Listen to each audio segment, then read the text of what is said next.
이번 편에서는 라이즈 직무유형 검사 결과가 어떻게 구성되는지 살펴보겠습니다. 검사 결과는 크게 제1대표 유형, 제2대표 유형, 그리고 세부 유형으로 구성됩니다. 먼저 제1대표 유형입니다. 제1대표 유형은 4가지 대표 유형 R, I, S, 이 중에서 가장 두드러지는 유형으로 개인의 업무 스타일과 강점을 가장 잘 나타내는 핵심 유형이라고 볼 수 있습니다. 즉, 자연스럽게 선호하고 편안하게 느끼는 업무 방식을 의미합니다. 다음으로 제2대표 유형입니다. 제2대표 유형은 제1대표 유형 다음으로 두드러지는 유형으로 개인의 업무 스타일에 영향을 미치는 보조적인 특성을 나타냅니다. 이 유형은 제1대표 유형을 보완하거나 특정 상황에서 발현되는 또 다른 강점으로 작용할 수 있습니다. 마지막으로 세부 유형입니다. 세부 유형은 각 대표 유형 내에서 가장 두드러지는 특성을 나타내며 같은 대표 유형 내에서도 개인이 가진 고유한 특성을 더 구체적으로 파악할 수 있도록 돕습니다. 예를 들어 관계 지향형 내에서도 소통형, 지원형, 조정형과 같이 세부적으로 나뉩니다. 즉, 제1대표 유형과 제2대표 유형의 조합을 통해 개인의 업무 스타일을 보다 정교하게 분석할 수 있으며 세부 유형을 통해 더 구체적인 강점을 파악할 수 있습니다. 다음으로는 검사 결과를 해석하는 방법을 살펴보겠습니다. 검사 결과는 제1대표 유형과 제2대표 유형, 그리고 각 세부 유형을 조합하여 표기됩니다. 먼저 제1대표 유형을 확인합니다. 검사 결과에서 4가지 대표 유형 R, I, S, 이 중 가장 높은 점수를 받은 유형이 제1대표 유형이 됩니다. 예를 들어 관계 지향형의 점수가 가장 높다면 제1대표 유형은 I 됩니다. 다음으로 제1대표 유형의 세부 유형을 확인합니다. 제1대표 유형 내에서 가장 높은 점수를 받은 세부 유형이 첫 번째 유형 코드로 표시됩니다. 예를 들어 관계 지향형 내에서 소통형의 점수가 가장 높다면 첫 번째 유형 코드는 RC가 됩니다. 그 다음 제2대표 유형을 확인합니다. 제1대표 유형을 제외한 나머지 3개 대표 유형 중에서 가장 높은 점수를 받은 유형이 제2대표 유형이 됩니다. 예를 들어 나머지 3개 대표 유형 중에서 전략 지향형의 점수가 가장 높다면 제2대표 유형은 S가 됩니다. 마지막으로 제2대표 유형의 세부 유형을 확인합니다. 제2대표 유형 내에서 가장 높은 점수를 받은 세부 유형이 두 번째 유형 코드로 표시됩니다. 예를 들어 전략 지향형 내에서 기획형의 점수가 가장 높다면 두 번째 유형 코드는 SP가 됩니다.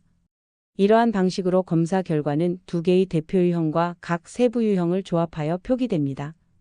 예를 들어 검사 결과가 RCSP라면 관계 지향형의 소통형과 전략 지향형의 기획형이 주요 특성이라는 의미입니다. 이제 특별한 경우인 현저한 제1대표 유형의 해석 방법을 살펴보겠습니다. 일반적으로 라이즈 직무유형 검사는 제1대표 유형과 제2대표 유형이 조합되어 개인의 업무 스타일을 설명합니다. 하지만 제1대표 유형이 매우 강하게 나타나는 경우 특정한 해석 방식이 적용됩니다. 먼저 판단 기준을 살펴보겠습니다.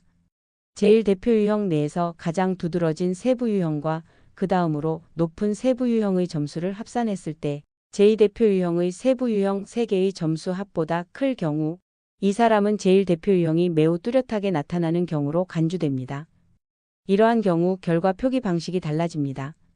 즉, 제1대표 유형에서 가장 두드러진 세부 유형과 그 다음으로 높은 세부 유형을 조합하여 결과를 표시합니다.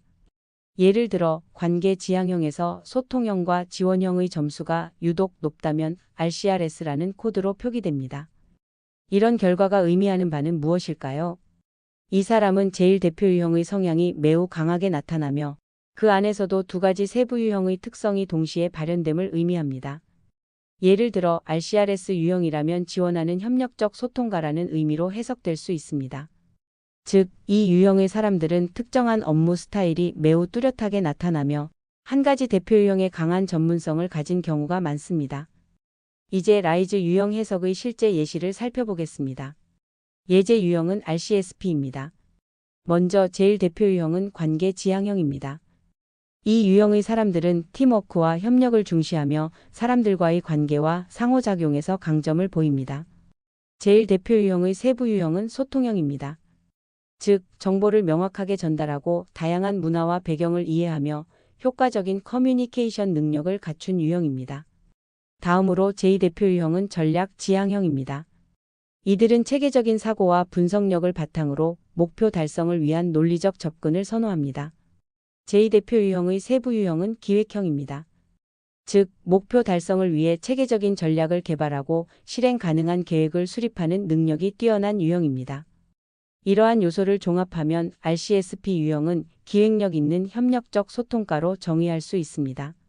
즉, 원활한 소통과 협력을 바탕으로 체계적인 계획을 수립하고 실행하는 데 강점을 보이는 유형입니다. 이제 또 다른 유형 해석 예시를 살펴보겠습니다. 이번에는 또 다른 라이즈 유형 해석 예시인 RCRS 유형을 살펴보겠습니다. RCRS 유형은 관계 지향형이 매우 강하게 나타나는 특별한 경우입니다. 즉, 관계 지향형 내에서도 소통형과 지원형의 점수가 모두 높은 비중을 차지하는 유형입니다.